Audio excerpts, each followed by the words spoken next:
Hello everybody, we are going to be doing an Eastern Final recap between the Montreal Alouettes and the Toronto Argonauts. Now before we start, please make sure to subscribe if you are new to the CFL, new to the channel, but you're interested, as I hope to make this a career. Now let's get into this recap. And what a game. Didn't look like it'd be the case. Toronto led big early on in this one, but the Owls came back and they really put on a show, tried to make this a big comeback attempt. It fell short. It's okay. And Toronto ended up winning 34-27 as they go to their first Grey Cup since 2017. How exactly did it happen? Well, it started off with Andrew Harris getting his first touchdown as an Argo, if I'm not mistaken, and that was to start off the game, and they took a 7-0 lead. Montreal would respond with a field goal, but really here is where I think Toronto was able to win this game when they went up 21-3, and that was with some smart plays. I really do think that they had the good screen game going with the running backs early in that game. Ouellette had a big reception early on in there, and then Harris, I think, had a good screen as well. Kelly, at one point in this game, might have been early in this one, threw the ball to Daniels, who wasn't even covered, and this was kind of an issue all day for the Alouettes. The offense wasn't necessarily the problem, I don't think.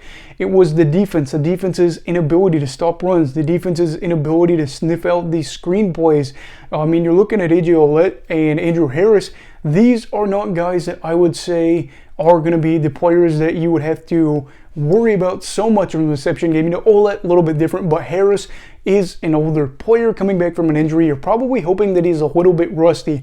Didn't look like it at all. He actually looked like he was right ready to go for a Grey Cup push, and for them that was a problem. On top of that, the Owls really didn't seem like they could stop the run either, especially when it mattered most.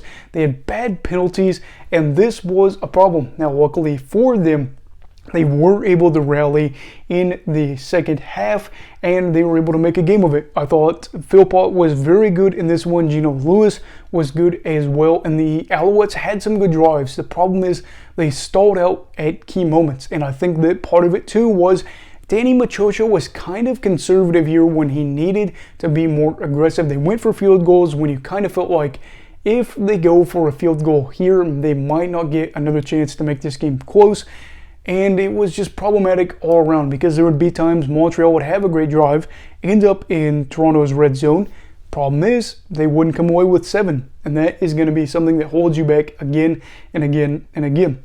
And you have to think, like I said, penalties as well were just really so bad here. That late one, that face mask late with like a minute left to go in the game. Holy cow, that was terrible. And looking at this game, though, you think, was it that bad of a game for Montreal? Honestly, for their offense, like I said, no. 12 for 20 on second down. Toronto was 13 for 20. They almost matched them there. They had 439 yards of offense, net offense. That was just 4 yards less than Toronto. Trevor Harris was like 25 for 30 passing touchdown, and he had a ton of yards. I look at this one, and I really feel like for Montreal, this was the one that got away. I don't know if they would have been able to go on and win the Grey Cup because they do have a flawed roster. But again, you just look at some of the plays they're able to make and the fact that they're able to come back and be in this game.